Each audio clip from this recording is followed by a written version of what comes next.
ما اعتقدش ان في محتوى بالعربي كتير في الموضوع اللي هنتكلم فيه النهارده. سبيس از سيرفيس بشكل كبير. يعني ودي ايه بقى سبيس اس سيرفيس؟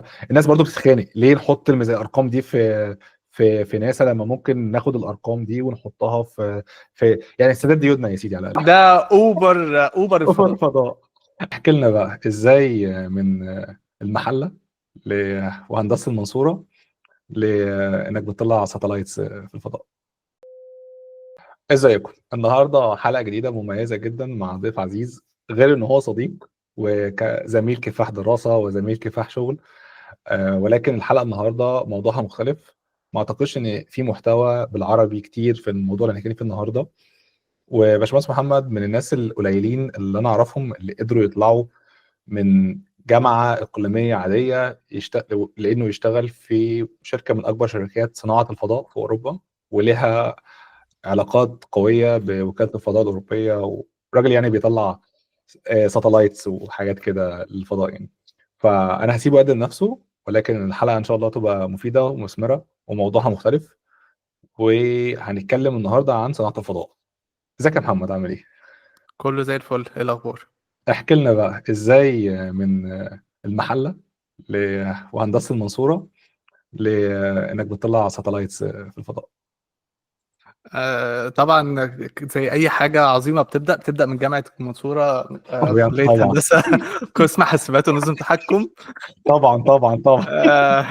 معمل معمل التحكم. آه، انا خريج زي ما ده، احنا دفعه واحده خريج من هندسه المنصوره 2017، قسم حاسبات ونظم تحكم. آه، آه، اشتغلت في اكتر من شركه في مصر. الاول اشتغلت في بيمنت جيت ويز، وبعدين دخلت الجيش، خدت ال3 سنين بتوعي. وكانت فتره يعني ايه، فيها احباطات شويه. بعد كده دخلت اشتغلت في ياقوتة، في مجال معظم يعني اللي يعرف ياقوتة او اللي ما يعرفش ياقوتة، هي عباره عن سيرش انجن. فاشتغلت في الدومين ده شوية حلوين، قعدت أكتر من سنة ونص. وبعدين كنت جيت هنا انسباير. مينلي الموضوع كله كان إن أنا قدمت، وبدأنا البروسيس. قدمت الأول، وبعدين طبعا ما ردوش عليا شوية، وبعدين لقيتهم بيردوا عليا والكلام ده كله. البروسيس الطويلة بتاعت مثلا تخش 6 انترفيوهات ولا حاجة، ولا 7 انترفيوهات لما توصل للنهاية يعني. وأنا بقالي حاليا في سباير حوالي 3 سنين. آه، آه، بس دي الرحلة من المحلة الكبرى إلى لوكسمبورغ. طيب ده شيء عظيم جدا بصراحة، رحلة ملهمة يعني. خلينا ناخد بقى ايه سكوب أصغر شوية كده ونركز على سباير وتجربة الشغل في سباير. احكي لنا أكتر بقى عن الشغل اللي أنت بتشتغله دلوقتي وإيه اللي أنتوا بتعملوه. أنا عارف إن سباير بتطلع ساتلايتس للفضاء وبتكولكت داتا وبتعمل بروسيسنج وحاجات كتير. فقدمنا يعني نبذة كده مختصرة عن اللي أنت بتعمله، وإيه دورك في الآلية أو في البروسيس دي كلها وفي العملية دي كلها. اوكي، خلينا نبدا الاول. سباير بتشتغل في ايه؟ سباير هي شركه بتعمل حاجه اسمها مالتي فانكشنال ساتلايتس، وهي من النوع الكيوب ساتس، الساتلايتس الصغيره. فدي عامله زي صندوق كده اللي بيجيلك من سوق او امازون او ايا يكن، حاجه صغيره كده قد الاكس بوكس. الصندوق ده جواه كمبيوتر وحوالينه سنسورز، وبيترمى في الفضاء. جميل. الصندوق ده، احنا المفروض سباير هي عندها اكبر شبكه مالتي فانكشنال ساتلايتس في العالم. معلش انا عندي فبتكفر. سؤال، هو انتوا اللي بتطلعوا الصواريخ ولا انتوا بتصنعوا الصواريخ؟ احنا بتصنعوا الساتلايتس وبتبعتوها لحد يطلعها؟ لا، احنا بنصنع. احنا الشركه تخصصها في التصنيع والسوفت وير اللي حوالين ده، سواء في الجراوند ستيشن او في الجراوند سايد، او في الساتلايت نفسه. بنبارتنر بقى مع او بنبقى كاستمر لشركات تانية زي سبيس اكس وغيرها بقى من الشركات اللي بتعمل لونشنج يعني. دي حاجه اسمها رايد شيرنج. بنعمل رايد شيرنج، بيبقى في اكتر من شركه. ده اوبر، ده ميكروباص محمل تبع اوبر الفضاء. ده اوبر اوبر الفضاء. الفضاء. يعني بالظبط. أو هو يعني انتوا بتتفقوا معاه قبلها زي الميكروباص، ولا اوبر هو بتتصل لا وتنقيه؟ هو بيقول لك ان احنا في والله في لانش هنعمله مثلا في كوارتر 4 مثلا وبنحمل. اوكي، فهو آه رابع ورا انت بقى وعبي بتقول له ده. مثلا انا عاوز 2 قدام، واحد تاني يقول لك انا عاوز 3 ورا، وهكذا يعني لغايه ما يحمل كام. ممكن اللانش يتاخر بسبب كاستمر لسه مش جاهز. فدي بقى دي حاجات كده كتيره انسرتينتي زي صاحبك اللي بيروح يجيب شاي فبيعطل العربيه كلها على ما بالظبط بالظبط طيب بالظبط، او تمام. بيشرب سيجاره بره كده يعني. ف... اوكي تمام. لا بس ده فعلا بيحصل بعيدا عن السيجاره والشاي. في فعلا شركات مثلا تبقى يعني مثلا بيبقى، وده حصل يعني، ان في لانش اتاجل بسبب ان لسه ما في شركات معينه كبيره واخده مثلا اكتر من سيكشن، لسه مش ريدي او حصل حاجه وبتاع، وبتتكلم سبيس اكس. فبيبقى الموضوع فيه انسرتينتي شويه في موضوع اللانشنج يعني. اوكي، ده الموقف فكره لا تموت، كل حاجه. لا اكيد اكيد اكيد اكيد. طيب نكمل. آه ساتلايتس نكمل. بتاعت سباير. فاحنا المفروض احنا بنعمل حاجه اسمها مالتي فانكشنال ساتلايتس. تمام. بنعمل بيها ايه؟ في اكتر من حاجه. احنا عندنا اكتر من بيو بتستفاد من الساتلايتس دي. بيو اللي هو بزنس، صح؟ بزنس يونت، بالظبط. بالظبط. بزنس يونت. ففي حاليا في سباير، اللي هو لو انت كنت سالتني السؤال ده مثلا من شهرين او من شهر شويه، كنت هقول لك عندنا 4، بس حاليا هقول لك عندنا 3 او 5، واقول لك 4. احنا بعنا واحده منهم. المهم عندنا الويذر اند فوركاستنج، ويذر اند كلايمت، ويذر اند كلايمت، ده البي يو اللي انا شغال فيها. دي بتبقى ليها السنسورز بتاعتها وليها البيلود بتاعها. البيلود هو الكنترولر او الكمبيوتر اللي بيبقى جوه الساتلايت، فبيبقى ممكن اوكي. اكتر من بيلود مختلف باكتر من سنسور مختلف. في عندنا زي ما قلنا ويذر اند كلايمت، عندنا الافيشن، دول برضو بيراقبوا حركات الطيران والكلام ده كله. الماري تايم، ودي اللي لسه باينها من شهر وشويه. وعندنا حاجه اسمها 3S، وهي سبيس المارين سيرفيسز. تايم ده اللي هو الحاجات ماري البحريه. تايم، الحاجات البحريه بالظبط. بتعمل زي تراكنج واناليسز لكل حركات الملاحه. طب اخر واحده كانت ايه الرابعه؟ سبيس سيرفيسز، ودي اي دبليو اس الفضاء. اي دبليو ان اس. انت احنا يعني عشان بس تبقى واضحه الناس ما تعرفش اي دبليو اس. اي دبليو اس هو عباره عن مزود خدمات سحابيه او كلاود كومبيوتنج للشركات. فانت مثلا عندك سوفت وير، او عندك باي لود او ورك لود، ومحتاج مهم. ورك لود اكشلي، ومحتاج تحطه على سيرفر او كمبيوتر معين. فانت بتروح تأجر من اي دبليو اس كمبيوتر وترن عليه السوفت وير بتاعك او الورك لود بتاعك. فانتوا بالظبط. بتعملوا حاجه شبيهه في الفضاء. احنا بنعمل حاجه اسمها سبيس سيرفيسز. دي بتبقى سبيس از سيرفيس بشكل كبير. يعني ودي ايه بقى سبيس اس سيرفيس؟ اشرح لنا يعني الموضوع ايه ده. سبيس از سيرفيس؟ بص، اه انت شركه دلوقتي عندك عامل بروجكت مثلا بتتراك، خلينا نقول بتتراك الحرائق اللي بتبقى في الغابات، عشان انت عاوز تعمل سكيورتي للموضوع ده، وتتعامل مثلا مع كندا، او تتعامل مع ايا يكن الدوله. و عشان ده انت محتاج تبني ساتلايت، محتاج تبني سنسورز معينه تعمل لها ديبلويمنت. بس انت شركه ما تقدرش تعمل ده، ما تقدرش، ما عندهاش الفاندنج ان هي تعمل ساتلايت وتعمل. لان انت عشان تعمل الساتلايت، حتى لو هتعمل حاجه بسيطه، انت محتاج مانيفاكتشر بقى، عندك محتاج خبره وار ان دي مثلا سنوات، لسنين يعني. الشركه عندنا بيرفكتد الموضوع ده، من اكبر الشركات اللي بتعمل الكيوب ساتس، المالتي فانكشنال كيوب ساتس. امم فانت بتيجي وتقول لنا والله انا عندي شويه سنسورز دول عاوز اعمل لهم ديبلويمنت، وعاوز يبقى ليا الفيد بتاعت الداتا دي على الساتلايتس، على عدد معين من الساتلايتس. فنيجي نقول لك والله تمام، دي عندنا ساتلايتس معينه ممكن تستخدمها، او في لونش عندنا طالع هيبقى في ساتلايتس دي بالسنسورز دي ممكن نركبها عليه مع الساتلايت بتاعنا، وهنوصل لك الداتا بتاعتك، وهنكسبكت مثلا ان ويبقى الليتنسي بتاعتك هتبقى كذا، والحاجات دي بتبقى كذا، وبنبدا معاك سبورت. ده سبيس از سيرفيس، ان انت تقدر تحط السنسورز بتاعتك، وبعدها برضو بتقدر تعمل ابديت للسوفت وير بتاعك على الساتلايتس. ده بشكل مختصر يعني. ده بيبقى ليهم بيزنسز معينه، طبعا الديلز بتاعتها بتبقى ديلز كبيره، وبيبقى في انسرتينتي برضه في الموضوع ده. السبيس مليان انسرتينتي، ده من اكبر المجالات المليانه انسرتينتي، وعندها مليانه فاكتورز كتيره قوي. فدي اللي تزود الانجينيرنج تشالنجز بقى. ده بس كلام يعني ده كلام جميل قوي. خلينا بقى ناخد خطوه فوق كده شويه، وما اعتقدش ان احنا عندنا في الشرق الاوسط صناعه فضاء. السبيس اندستري دي مش موجوده عندنا. آه و... وهي برضو ليميتد على مجموعه صغيره من الدول. مش كل الدول حتى عندها القدره التكنولوجيه والقدره الماليه انها تمول ابحاث فضاء.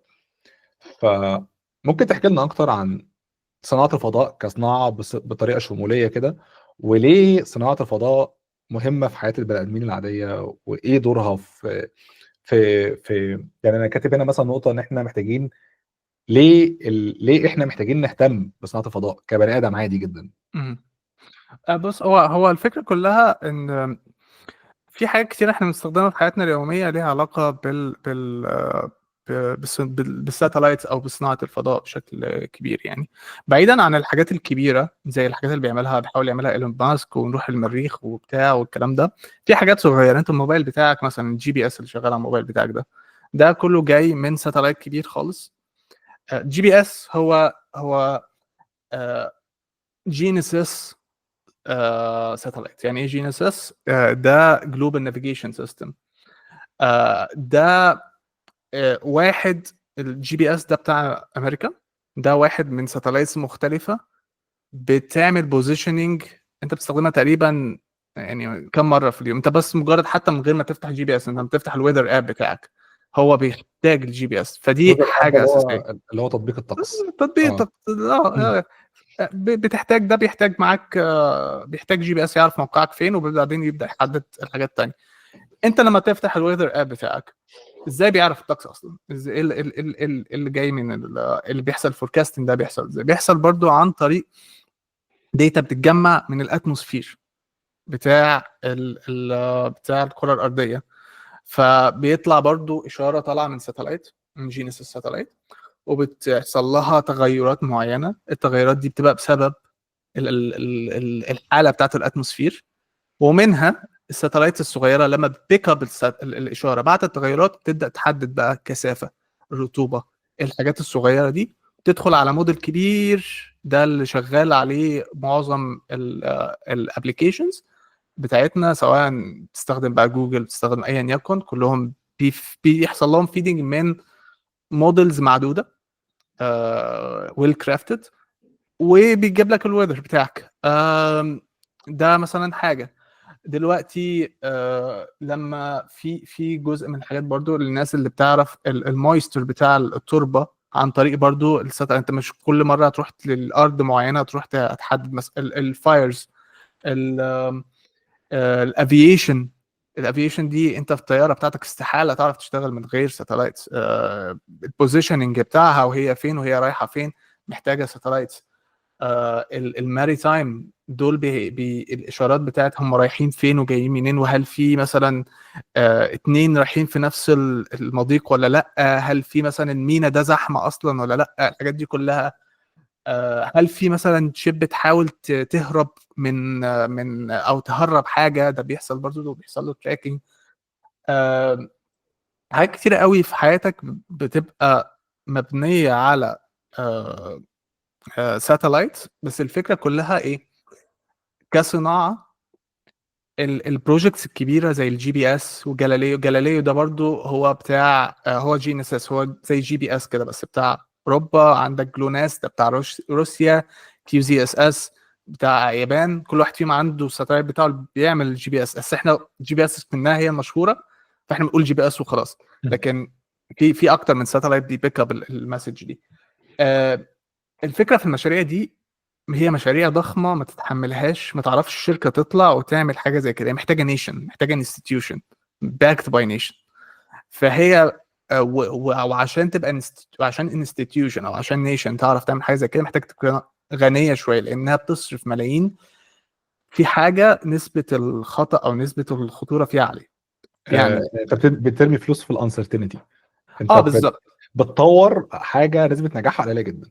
بالظبط. انت لو بحثت دلوقتي عن الجي بي اس ساتلايتس، هو مش واحد بس، هو مجموعه من الجي بي اس من الساتلايتس، تمام. في منهم بيدي اوربت، في منهم اللي بيفانكشن خلاص، اللي بينتهي عمره. ده انت محتاج تحمل اللوس بتاعه، محتاج ان انت تباك، ان انت تعرف تطلع اكتر، تعرف تطلع ساتلايتس تانية. آه، ال ال ال ال الصرف في المجال ده، على ما قد ما هو فيه بيزنس في حتت معينة، في جزء لا يتجزأ كده، جزء كبير محتاج انستتيوشن، ومحتاج ان يبقى مثلا اتحاد اوروبي، محتاج يبقى امريكا بتباك حاجه زي كده.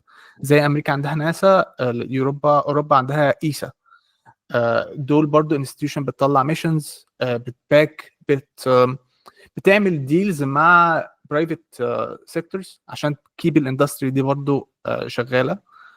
آه، ف فهي الفكره في النقطه دي، يعني ان طيب البيزنس لو يعني. لو حبينا نقسم الحته دي شقين، احنا يبقى هو صناعه الفضاء دي فيها جزء كبير، يمكن الجزء الاكبر اللي هو نيشن فاندد، هيئه وراها دوله غنيه بتصرف على الابحاث بطريقه سخيه شويه، وابحاث دي نسبه نجاحها قليله جدا، بس احنا بنجرب. ونفس الهيئه دي بتطلع، يعني نفس الهيئه دي بتعمل ديلز مع شركات، والشركات دي بتبدا تخلق بيزنس موديل بروفيتبل او مربح من ورا الموضوع ده. بالظبط. طيب خلينا، يعني الجزء الاولاني ده مفهوم خلاص، ده تمام. ده مفهوم ليه احنا صعب قوي نروح هناك، او ليه مش كل الدول تعرف تروح هناك، وليه هم دول معينه اللي بتعرف الموضوع ده. الجزء الثاني هنا بقى، ده بيتهيألي البارير اوف انتري المفروض اسهل شويه من الاولاني. البارير اوف انتري ستيل صعب. هو طبعا مش انا هم يعني مش ريلاتيف للاولاني، مش ريلاتيف عموما انا الاولاني، فاهم ايوه اقصد. ايوه. هم مش بينافسوا. احكي لنا اكتر عن النقطه دي، بالظبط الحته الثانيه دي. هم مش بينافسوا المجال اللي هم النيشنز بتعمله او الانستتيوشنز بيعملوا، هم بيبنوا عليه. مثلا هديك مثال على اللي احنا شغالين فيه. احنا بنعمل حاجه اسمها كيوب ساتس، او ميني ساتلايتس. دي بتبقى صغيره، بتطلع، بتستخدم الاشارات اللي بتيجي من الجي بي اس، واللي بتيجي من جلوناس، وبتيجي من الحاجات دي، بانها يا اما مثلا بتستخدم انعكاسها من على الارض، او انحرافها في انها تطلع بيانات معينه. الساتلايتس الكبيره دي موجوده في حته، بص لو جينا نقسم المجال، الاتموسفير بتاع الارض، فهو متقسم لثلاث المجال نقط. الجوي. المجال الجوي، بالظبط، متقسم لثلاث اجزاء. في حاجه اسمها جيو، ميو، وليو. ليو ده اللي هو اللو ايرث اوربت، ده اللي معظم الساتلايت الصغيره بتبقى موجوده فيه. الليو ده بيبقى الليتنسي فيه احسن حاجه، فبتبقى الليتنسي فيه اقل حاجه، ستيل فيه ليتنسي بس اقل حاجه. ومشكلته ان الساتلايتس هتدي اوربت قريب، يعني ان الاحتماليه او الوقت، التايم تو ليف، او اسمها ايه، الوقت، اسمها ايه، وقت وقت. الدوران بتاعه، وقت الدوران بتاعه هو الاوربت مش اللي هو. وقت الدي اوربت، وقت حياته اه يعني الافتراضيه بتبقى لو قليل. حبينا نوضح النقطه دي، ان اي اوربت او اي ساتلايت في الدنيا له عمر افتراضي، هو بيطلع وبيفضل يلف فتره، بعد كده بينزل بيقع. بيقعد آه بيقع. فهو الساتلايتس كتير بتقعد. العمر اللي هو بيفضل يلف فيه ده بيبقى قليل في اول اه لاير في احنا المجال بنتكلم في الجوي. حدود من 2 ل4 سنين، مثلا 2 ل4 سنين وبتخسر ساتلايت. آه فده طبعا في حاجات بتحصل في الجو ممكن تقلل العمر ده. في حادثه مثلا بتحصل كل مش عارف كام سنه، حاجه اسمها السان اكتيفيتي بتزيد، بتخلي الاتموسفير دنسر، بتخلي الساتلايت تبذل مجهود اكتر عشان تلف، تخلي الساتلايت يقع. بس دي بتحصل كل فتره. في عندنا الميو اللي هو الميديوم، الجيو اسمه جيو سينكرونس، جيو حاجه كده، بس هو ده اعلى حاجه. احنا بنتكلم في الليو. معظم الساتلايتس البيزنسز بتشتغل في الليو والميو، الاثنين دول. دول اللونش بتاعهم بيبقى اسهل، وفكره ان هم يلفوا حوالين الارض بيبقى اسرع، فيقدروا يكفروا اكتر لفات، اكتر دورانات اكتر. وده اللي معظم الابلكيشنز الاندستري بتحتاجها. انت محتاج كفرج، انت محتاج ليتنسي، انت محتاج يبقى عندك ساتلايتس كتير، بحيث ان يبقى مثلا لو في حاجه ما عادتش الداون لينك بتاعها في مشكله. داون لينك ده اللي هو لما الساتلايت ينزل داتا الجراوند ستيشن. احنا ممكن نعمل البورد، ممكن نعمل حاجه بسيطه طيب انا اوضح خليني بيها. كده اشير السكرين على البورد عشان تبقى الدنيا واضحه كويس. زي الفل. بس انا خلينا نغير اللي اوت ده شويه. اعتقد كده كويس. اوكي ايوه انا هنا المفروض هنا اهوت. اوكي تمام. احنا لو قلنا ان دي الكره الارضيه، وقلنا هنا ده ليو، ده المايو، واطلع فوق حبتين انا محتاج ده ازوم اوت شويه، لحظه واحده. الجي. اوكي بس كده. ده الجي. اوكي. فمعظم الساتلايتس بتبقى هنا، اللي هي الساتلايتس الصغيره كيوب سات. الجي بي اس بيبقى ساتلايت اكبر شويه مثلا، وبيبقى هنا، فبيبقى مثلا الكفرج بتاعه زي ما انت شايف بتبقى اكبر بكتير، ده الكفرج بتاعته تبقى اصغر بكتير. فاللي بيحصل الساتلايت مثلا يا اما بيجي له اشاره، بيلقط اشاره، يا اما مباشر يا اما اشاره بيحصل لها مثلا لو الساتلايت، لو قلنا مثلا في عندنا ساتلايت هنا وده عمل اشاره وانحرفت هنا كده، فده عمل لها بيك اب. يا اما بيحصل لها كده، يا اما بيبيك اب اشاره عامله زي كده، يا اما بيبيك اب اشاره منعكسه من على سطح الارض. اوكي. واحد اتنين ثلاثه. تمام. اللي بيحصل ايه؟ هو الساتلايت ده عباره، احنا قلنا زي عباره عن كمبيوتر وسنسورز بشكل كبير. فهو طول ما هو بيلف هو بيحاول يشوف هل في جراوند ستيشن قريبه يقدر يداون لينك الداتا بتاعها. انا اظن ممكن اغير اللون مثلا. في هنا نقول جراوند ستيشن جي اس. جراوند ستيشن يقدر هو يعمل داون لينك للداتا، لان انت مش عاوز الداتا تفضل فوق على السطح كتير، لان ده هيزود الليتنسي، صح؟ انت محتاج الداتا اول يعني باسرع وقت تنزل تحت، ناخدها نعمل بقى عليها البروسيسنج بتاعها. وده الحته اللي انا شغال عليها ما بعد ما الداتا بتجن. لكن فده اللي بيعمله الساتلايتس، كونه ان هو في الليو اوربت، فده بيسهل الموضوع اكتر، بيقلل الليتنسي. هنا اسهل بكتير من لما تجيب داتا من هنا. صح. فده معظم الابلكيشنز بتاعت الاندستري، ان هي بتعمل كيوب سات صغيره تعرف تستخدمها في اكتر من حاجه، بحيث ان هي برضه توفر فلوس. مش هتعمل بقى، مش كل سنسور محتاجه لها ساتلايت معين. تعرف ان هي تلانش اكتر من حاجه، فجالها مثلا كاستمر عاوز اكتر من بيلود، فمثلا بدل ما تعمل 3 يونت تعمل مثلا 6، تعمل 12. تعرف تتحكم في السوفت وير ابديتس، زي ما في داون لينك في اب لينك، انت مثلا بتبوش ابديت للستايل. ودي حاجه انا لما عرفتها اصلا كنت مندهش، اللي هو ايه ده، فعلا في حاجه فوق كده وبنبعت لها حاجه ابديت وبتنزل. طبعا الابديت مش زي هنا، مش زي مثلا الكمبيوتر بتاعك بتنزله في ثواني، لا الابديت بياخد ساعات وساعات بياخد ايام على ما يطلع له ابديت، لان هو الساتلايت هنا شغال قاعد بيجري مش هينفع على البرودكشن، ولو وقع اعمل رول ما باك. هو دي بقى حاجه تانية، دي حاجه بقى تانية لما بيحصل مشاكل في الساتلايتس دي بتخلينا نسهر يعني.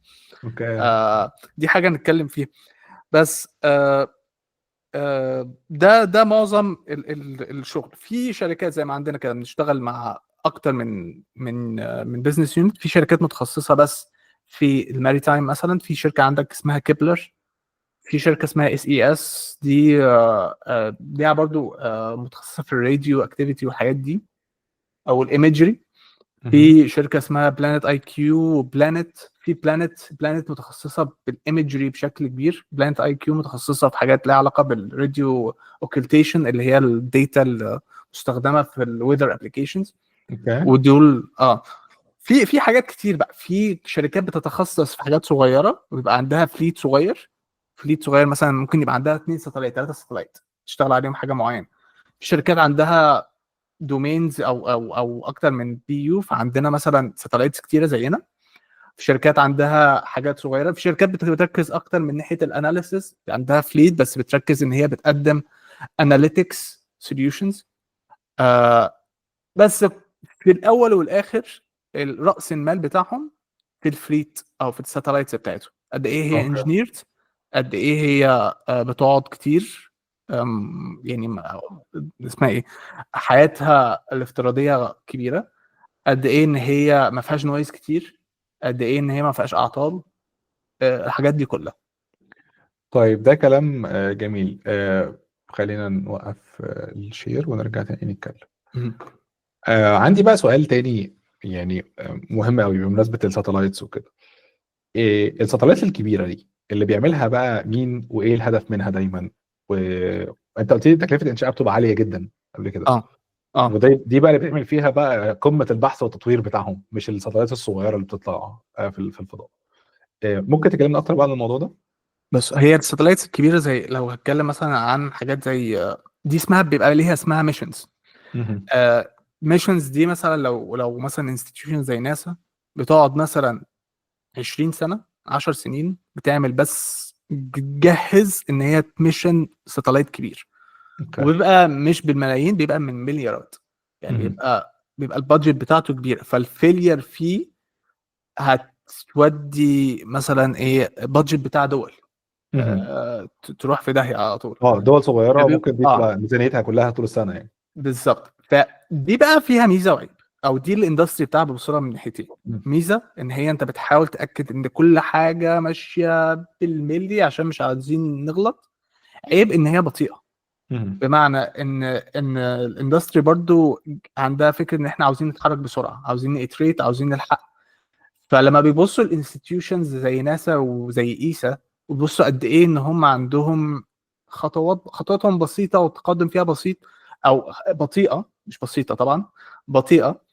آه بقى في ليهم هم مساحه ان هم يعملوا حاجات اتريشنز اسرع في الحاجات الصغيره، ويعملوا بيزنسز، ويبقى انستتيوشنز زي ناسا وايسا تفضل ان هي تتعامل معاهم في حاجات زي دي عن انهم يعملوها من عندهم، لان هم عارفين ان هو لو عملتوها عندهم بكل هم خلاص هم جيت يوزد للطريقه دي من صناعه الساتلايت، ان مفهوم احنا طبعا. هنعمل هو علماء شغالين مش مهندسين. هو عنده اقل حد معاه 2 3 بي اتش ديز مثلا، فهو الراجل قاعد بالراحه، هنعمل ريسيرش يا جماعه براحتنا، ما بالظبط بنتحملش الاخطاء، ماشيين بالراحه. بالظبط مش بالظبط مش السرعه بتاعت الاندستري، اللي هو طب احنا نجرب، ولو فشلت نجرب تاني، ولو فشلت نجرب تالت، بسرعه بسرعه بسرعه عشان نطلع بسرعه.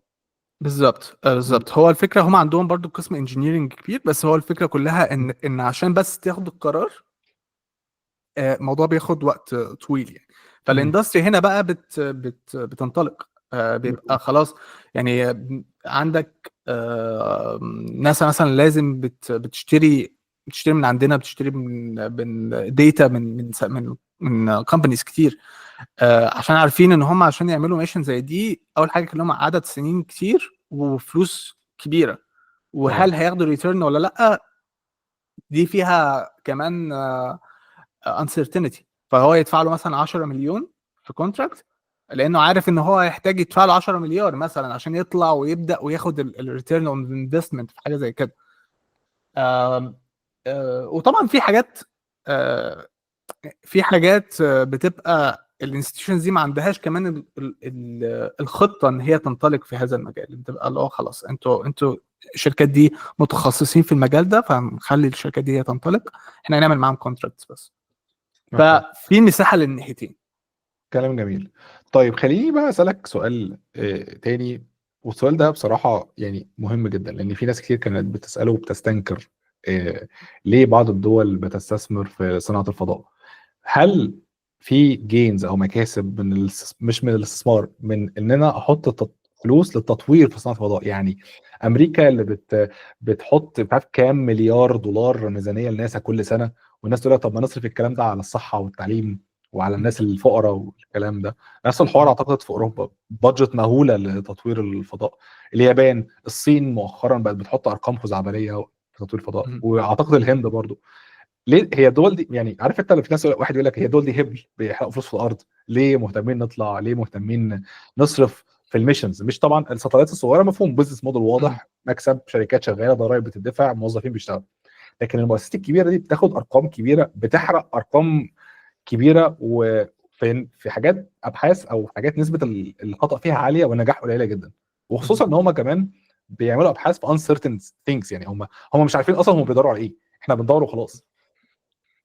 أه، بس هو دي فيها جينز واضحة قوي، اللي هي السرفايفل بتاع النيشن.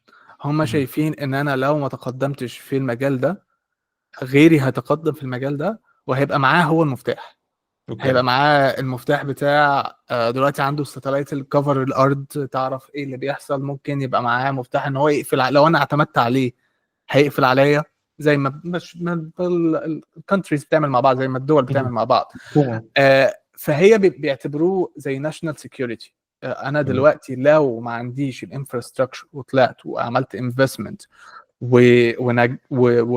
وكنت دوميننت في السبيس ده، وجذبت الشركات ان هي تعمل حاجتها عندي وان هي تتعامل معايا، انا هخسر قدام حد تاني، لان هم شايفين كل حاجه دلوقتي هتبقى من فوق. زي عارف، عامله زي الخيال العلمي بتاع سبيس وورز والحاجات دي. هي بقى سبيس وورز بس من نوع تاني، من نوع البيانات. ان احنا دي حاجه هم لو امتلكوها بشكل كبير يبقى عندهم ايدج في اي حاجه. يعني مثلا تخيل دلوقتي انت دلوقتي امريكا عندك كميه ساتلايتس رهيبه، انت في اي وقت تعرف تستخدم الساتلايتس دي في الديفنس، في كل حاجه. يعني لو حصلت حاجه تعرف تستخدم كل الساتلايتس دي. الفليت بتاعك، التكنولوجي نفسها عندك شغاله عندك جوه، مش طالع، مش جايه لك، او مش انت مش معتمد على حاجه بره، لا جوه. ودي حاجه برضو نقطه تانية، في كميه ريجوليشنز وكميه سيرتيفيكتس وكميه نوع من اكسس ليفلز معموله. يعني دي حاجه انا نفسي مريت بيها علشان يبقى ليا اكسس على حاجات معينه اعرف اشتغل عليه. موضوع مش سهل. وده ممكن نتكلم عليه، اللي هو قد ايه كل دوله عامله ريجوليشنز وعامله زي نوع من الحمايه للتكنولوجيز بتاعتها. ان هو لو انت بتتعامل مع شخص تاني بره البلد، انتوا الاثنين في نفس الشركه، في نفس التيم، بس انت في امريكا وهو مش هقول لك في مصر، هقول لك في اوروبا، وبتتعاملوا مع البروجكت ده بيسيرف حاجه جوه امريكا، او معتمد على سوفت وير او هاردوير معمول له ديفلوبمنت جوه امريكا. دي حكايه كبيره، ولازم تاخد مش عارف ايه، ويطلع لك حاجه اسمها اي سي تي، اكسبورت كنترول. حاجه يعني قد ايه الدول دي عارفه قيمه اللي هم بيعملوه، بيحموه، بيحطوا ريجوليشنز. الموضوع لو بصيت عليه تلاقيه اوفر، تلاقي الموضوع كبير. هم بيتعاملوا معاه لانه سر حربي، سر عسكري، سر دي حربي، بالظبط. تكنولوجيا عسكريه بتاعتهم. بالظبط. فالموضوع المؤسف ان احنا ما عندناش حاجه زي كده. على الاقل حاجه زي كده تنافس، او تبقى على الاقل ذات ليها بصمه يعني، او ليها وجود.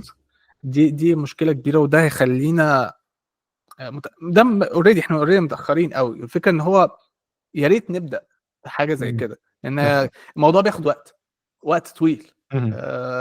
الريسيرش لوحده بيقعد، يعني اوقات انا بشتغل مع ناس كانوا موجودين في ناسا، وكانوا موجودين في اكتر من انستتيوشنز من الانستتيوشنز دي. لا، هو لما بيجي يحكي لك قد ايه هم كانوا بيبنوا على حاجات بقالها سنين وسنين وسنين، واكواد الناس اللي عملوها ما عادوش موجودين اصلا، ماتوا، بتندهش. اللي هو بيقول لك انا فاكر ناسا كانت فاتحه هايرنج قريب، لان هم لقوا بج مش عارف في القمر اللي راح عند المشتري.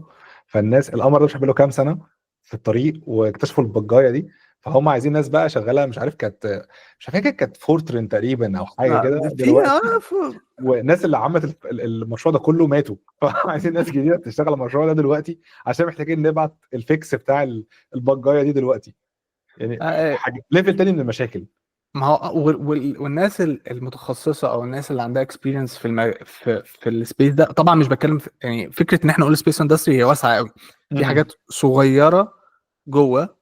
فانت لما تيجي تمسك مجال وتشوف قد ايه الناس المتخصصين اللي فيه، هتلاقي عددهم قليل قوي، وهتلاقي دايما معروفين فين. يا اما في امريكا طبعا مهاجرين او غيرهم. اوروبا هي اماكن معينه. اليابان عندها برضو سبيس ايجنسي كبيره. مهم. روسيا بتنفست في الحاجات دي، طبعا الصين بتنفست، عندهم بيدو. مهم. في اكتر بالدوله، بس هم دول عارف اللي هو انا تعتبر عدتهم اصلا كمان معدودين قوي على اصابع الايد، مفيش اوكي. منهم حاجه عربيه للاسف. دي حاجه. يعني انا اتعاملت كمان في بروجكت، يعني الكاستمر بتاعنا ناس من السعوديه وغيرها، لكن ما كانش في. هو حاليا هناك على حسب فهمي ان بدأ يبقى في ديفلوبمنت، بس مش بالحجم الكبير اوكي، في ايه الموضوع ده. خطوه بدايه لغايه خطوه تقدم يعني، خطوه اه كويسه يعني. م- طيب ده كلام جميل. عندي سؤال فول اب على الحته دي يعني. إيه لو انا بالنسبه لي انا واحد مواطن عادي خالص، عندي مشاكل في انا بحاول اربي عيالي وبشتغل و- ويعني شقيان زي ما بيقولوا كده، شقيان على اكل عيش يعني. ايه اللي يخليني اقبل فكره ان دولتي مثلا ترصد جزء من ميزانيتها لتطوير الفضاء، تكنولوجيا الفضاء او تكنولوجيا التصنيع الفضائي، في حين انها بالنسبه لي لا يا عم حطها في المدارس، يا عم علم لي عيالي، ولا حطها في المستشفيات تعالجني، م- ولا حاجه من الحاجات دي. بعيدا عن الجانب الدفاعي، هل لها يعني هل في نتائج شفناها من صناعه او تطوير في الفضاء كان لها لمسه لحياه الناس العاديه خالص في حياتهم، بعيدا طبعا عن التكنولوجيا السمارت فون والحاجات دي كلها، حاجات على مستوى الصحه، على مستوى الحركه، على مستوى الحياه، حاجات في بيته هو شخصيا. م. بص، انا يعني شخص يعني مش هتكلم من ناحيه الدبلوماسيه او السياسيه بشكل ما. مهم. يعني هو انا كشخص بشوفها كده، بشوف والله هي في اولويات.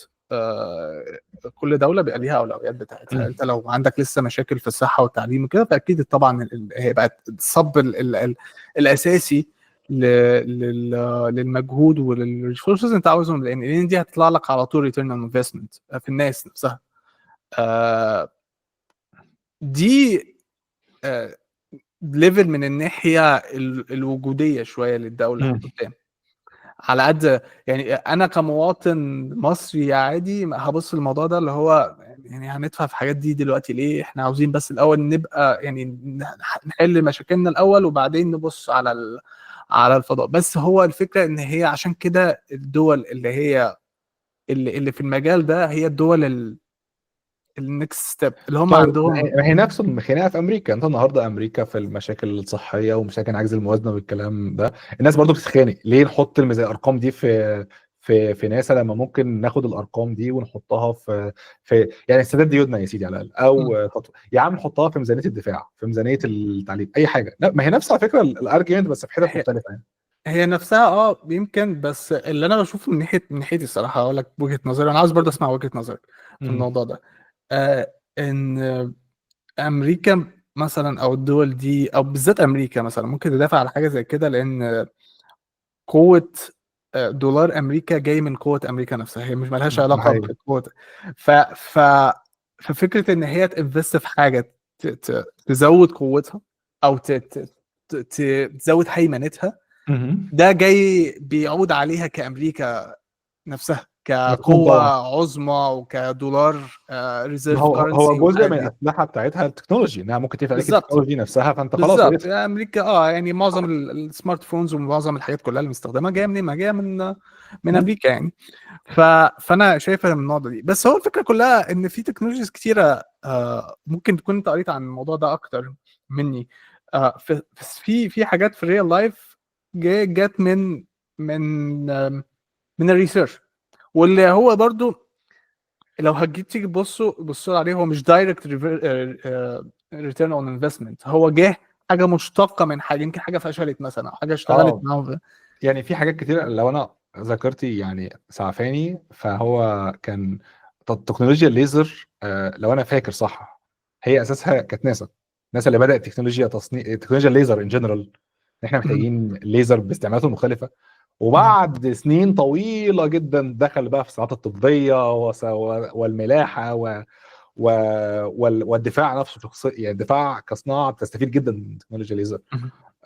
بس هو الاساس اللي كانت حاجه في صواريخ معينه كانوا بيطوروها، فاحتاجوا يعني يدوا حاجات معينه بالليزر، كان دي البدايه.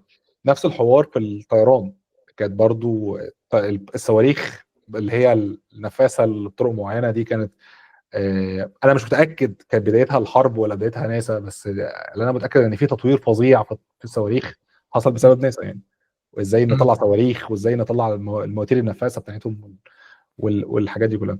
فلا يعني انا كنت قريت كذا ريسيرش عن او كذا ارتكل، مش ريسيرش عشان بس يبقى الدقه مظبوطه، عن قد ايه ناسا كان لها تاثير غير مباشر على الصناعات الطبيه، هو الابحاث بتاعتهم اللي جوه دي.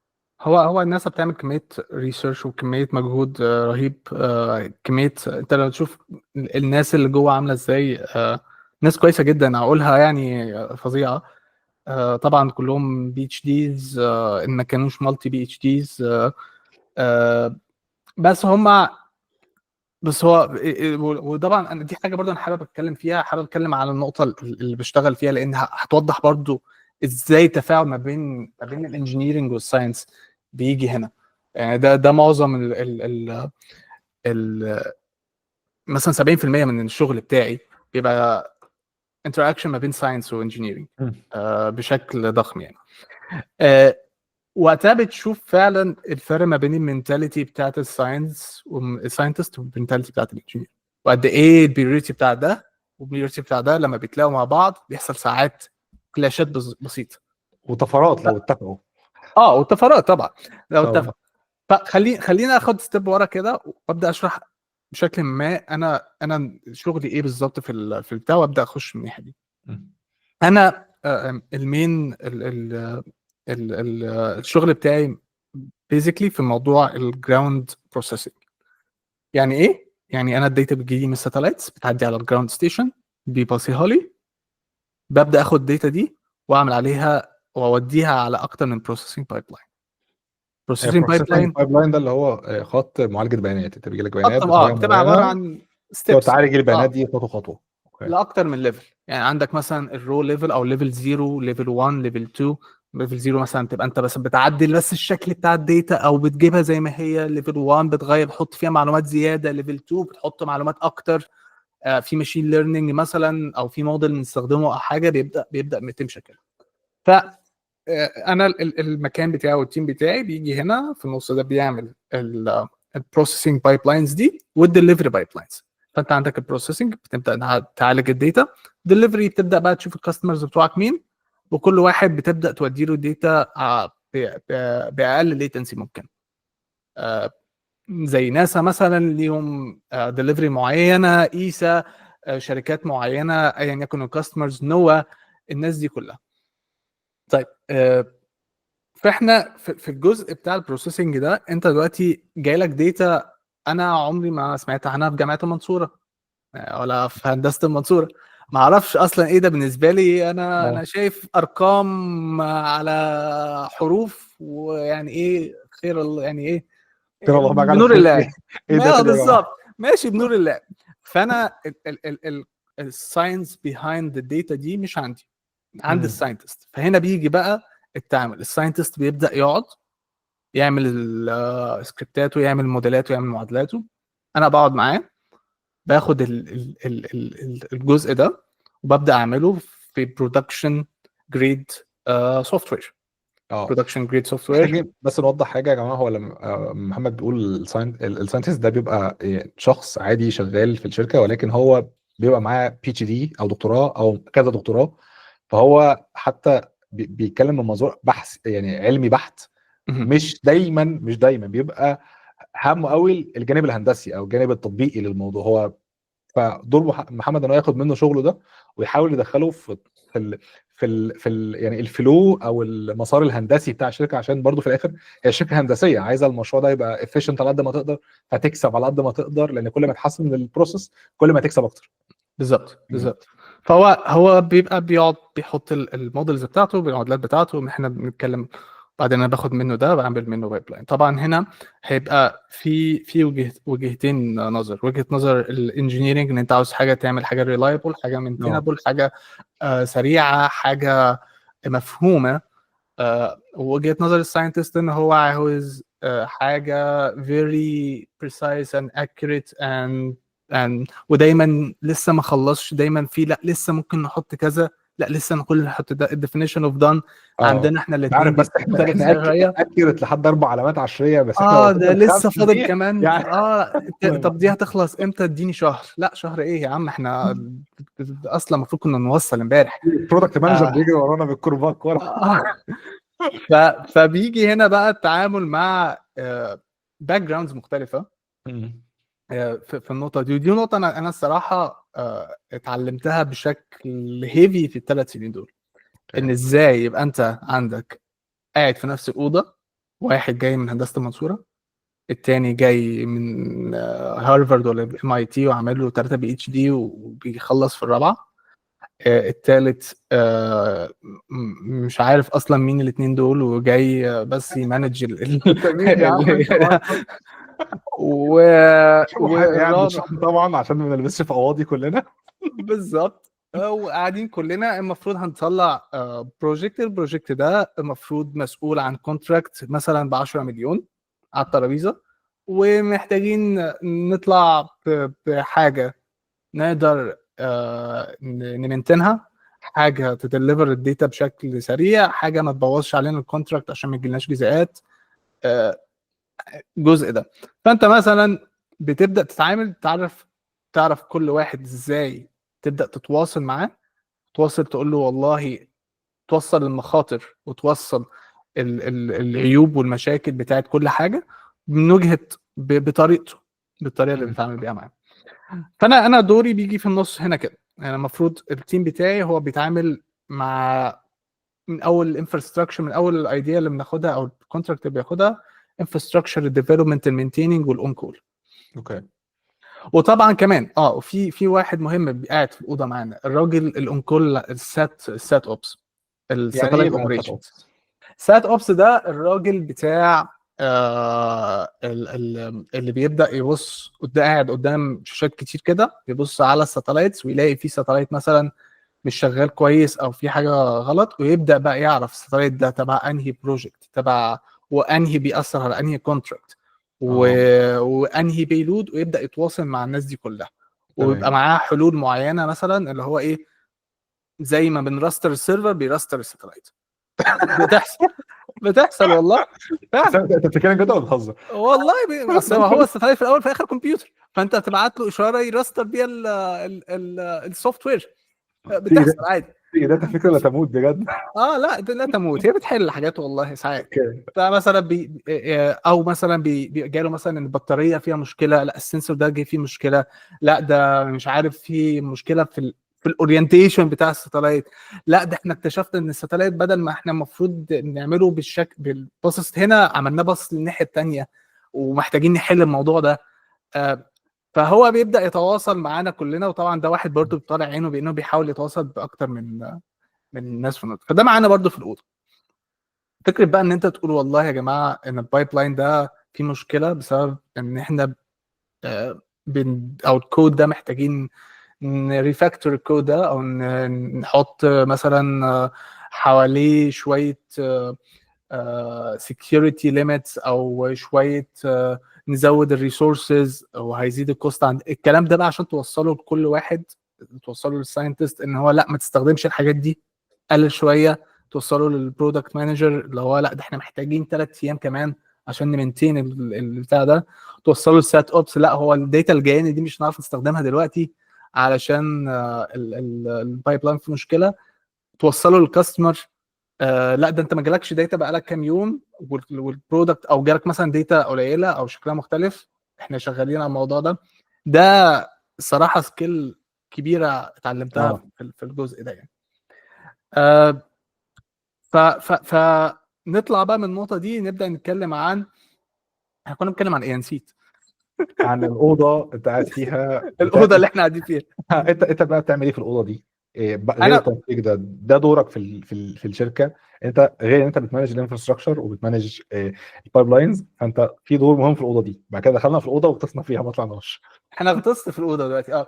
فانت مهمتك في الاوضه دي على قد ما انت بتحل المشاكل، او انت بتديفلوب يا اما البروجكت الجاي من الشركه نفسها، او البروجكت الجاي من شركه تانية.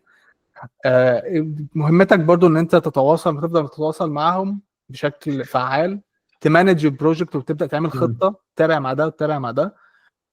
بتساعد طبعا، يعني جزء كبير برضو، جزء من الشغل بتاعي ان انا بساعد الساينتست ان هم يكتبوا كود كويس، او يمشوا على براكتسز معينه، ان انا بعمل لهم مثلا سيرفيسز يجربوا عليها، مم. ستaging مثلا يجربوا عليها الداتا الجديده، ونعمل مقارنات ونبدا نشوف والله دي مختلفه عن دي. آم، طبعا الاون كول بيبقى جزء يعني لا يتجزأ، بالذات لما يبقى في مثلا مشكله في الدليفري مثلا او بروسيسنج لحاجه مثلا زي ناسا او زي نوا. لان جزء هي من البرودكتس، ايه نوع دي معلش؟ نوا ناشونال اوشينيك، ممكن تجيب الاختصار بتاع ناشونال اوشينيك حاجه، دي انستتيوشن، جفرمنت انستتيوشن في امريكا. National Oceanic and Atmospheric Administration. اوكي. بالظبط. دي من اكبر من اكبر الانستتيوشنز في امريكا في مجال الويذر، وعامله مقابل ليها في يوروب. عندك ايه؟ عندك يومات سات، بس دي مهم. شركه برايفت على ما اتذكر، او ليها سيكتور جفرمنتال. بس الفكره كلها ان انت الداتا اللي بتوصلها دي كريتيكال بيتهيألي للويذر فوركاستنج. مسيرتها في مصر اللي هي هيئة الرصاد الجوية. هيئه الارصاد الجويه. بالظبط. يمكن. يمكن. دي أقرب حاجة. اه. ف الفكره في الداتا، انت بتوصل برضو داتا لو حصل فيها مشكله انت هتاثر على ناس كتير قوي. طبعا. اه. لو قلت لي مش هتشتي ونزلت هتشتي يعني هدعي عليك آه. طول عمري يعني. يعني انا ماليش ده دعوه أبسط بالموضوع حاجة. ده. هو الداتا اللي بنعملها هي واحده من اهم من الداتا اللي بتخش على حاجه اسمها ويذر موديل. ده اوكي. بتاع كبير كده.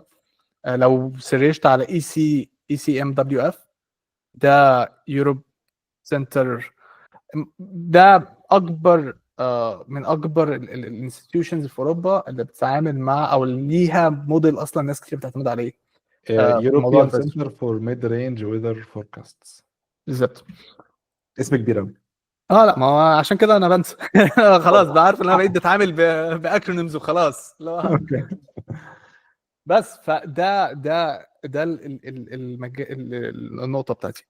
التكنولوجيز، معظم التكنولوجيز اللي بنستخدمها زي اي سوفت وير تكنولوجيز الناس اه. بتستخدمها.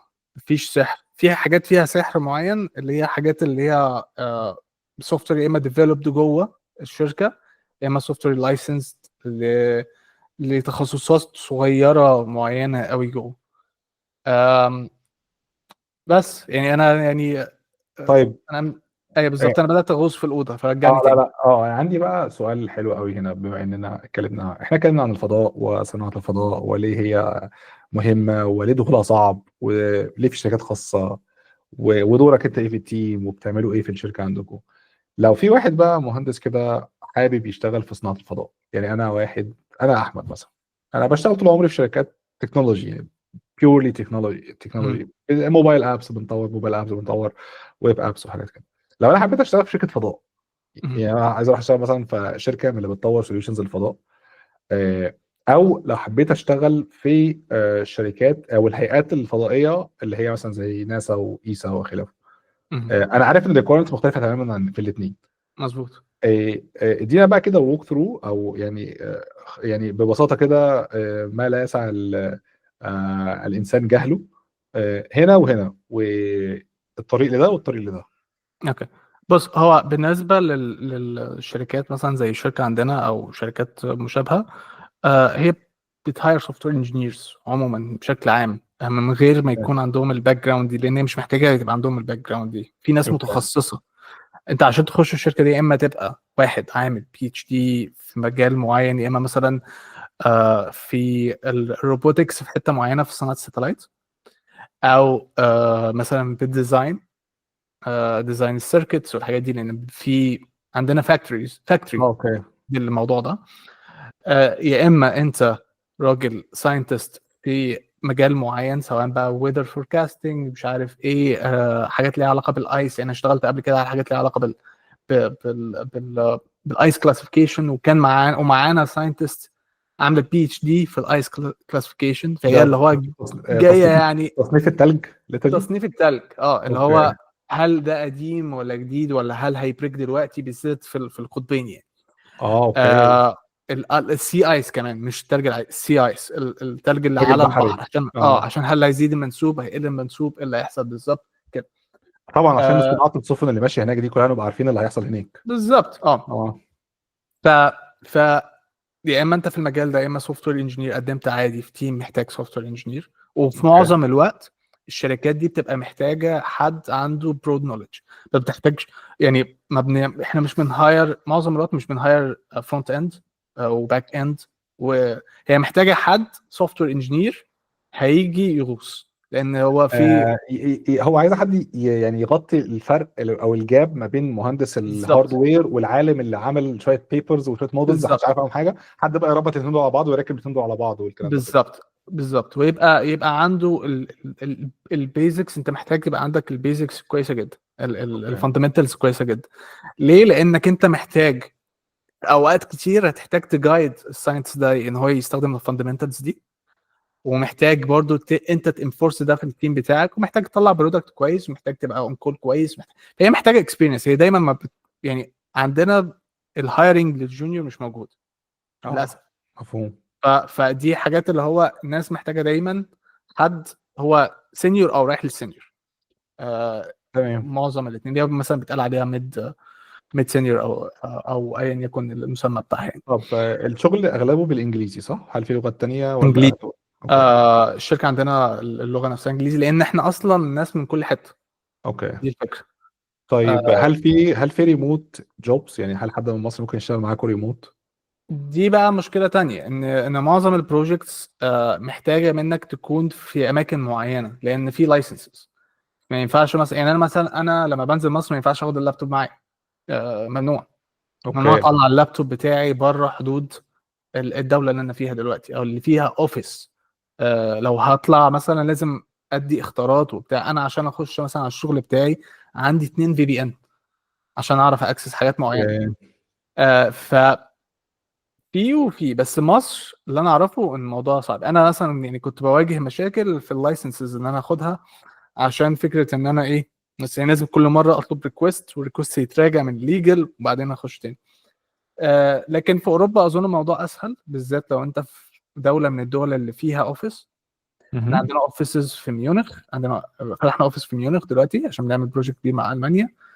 عندنا اوفيس هنا في لوكسمبورغ، عندنا في جلاسجو، عندنا طبعا اكتر من اوفيس في امريكا، نفس سنغافوره. مهم. ففي اوفيسز في اكتر من مكان يعني.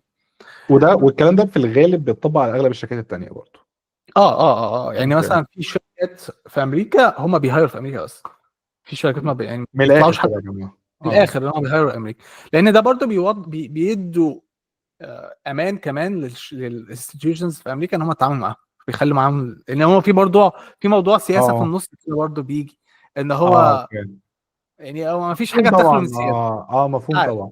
بس انا متفاهم طبعا، يعني هو لو عنده كونتراكت مع وزاره الدفاع مثلا فهو لا، هو ما هيعين ما ناس ما في فيش. امريكا بس، يعني الموضوع منتهي بالظبط. ومقفول خلاص. تمام. حتى لو انت لو هو مثلا بيتعامل معانا في سباير، فهو ممكن يقول لك يمانديت ان اللي يتعامل في البروجكت ده ناس من امريكا بس.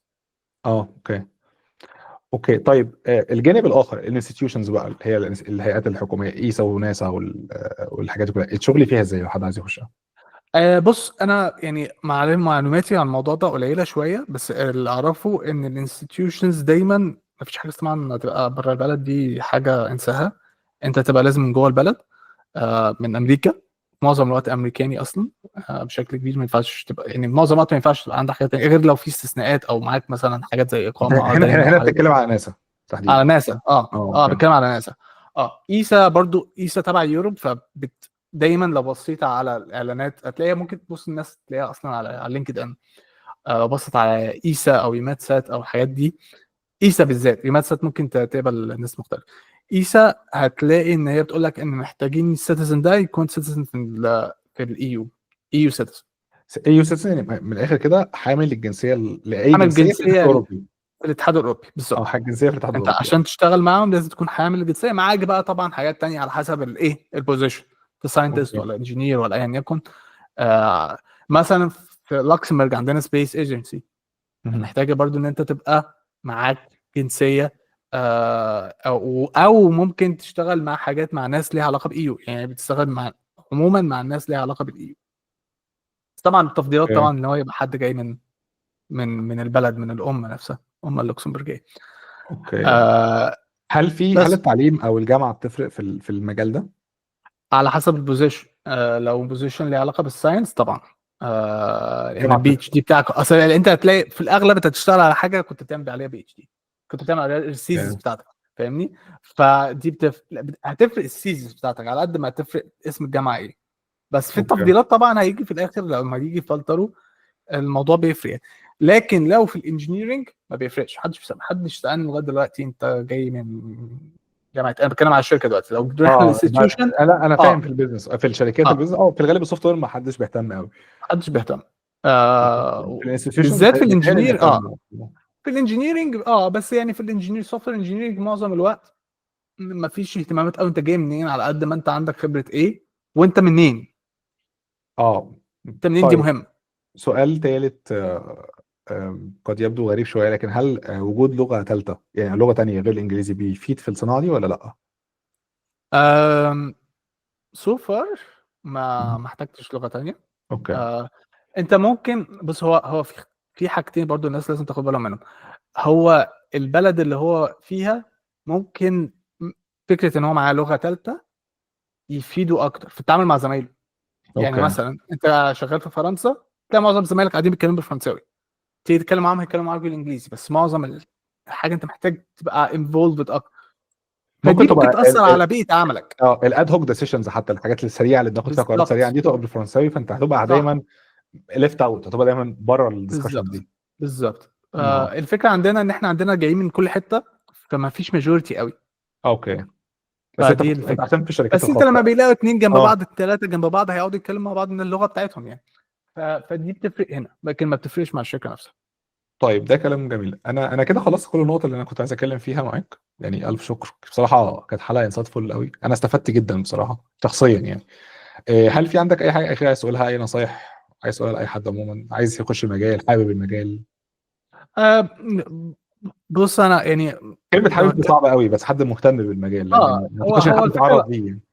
هو الفكره لو حد حابب ان هو يجرب المجال، هو يبدا يدور على شركات زي سباير مثلا بتسهاير لسه، في عندك اس اي اس، في عندك في شركات مختلفه. بس انا بتكلم على الشركات اللي ليها اماكن على الاقل في يوروب، لان اتجاه هناك هيبقى اسهل لك شويه على حد ما عرفتي اتجاه ان انت تروح يو اس مهم. تبدا تشتغل هناك، لان اليو اس كمان المنافسه فيها عاليه قوي قوي، كمان لما تروح كمان لحاجه زي كده فانت يعني ايه، الموضوع صعب حبتين.